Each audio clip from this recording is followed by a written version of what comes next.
রিশাদ হোসেনের মূল্যভিত্তি দেখে হাসি তামাশা, রীতিমতো যেন হাসি থামছে না পাঞ্জাব কিংসের মালিক প্রীতি জিন্তার।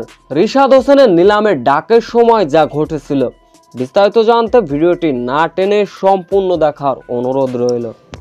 আইপিএলের মেগা নিলামে বাংলাদেশের 12 জন ক্রিকেটারের নাম ছিল। সবার আগে নিলামের নাম উঠল মুস্তাফিজুর রহমানের। টাইগারের পেসারের মূল্যভিত্তি ছিল 2 কোটি রুপি। সাবেক দল ছিল অবশ্য চেন্নাই সুপার কিংস।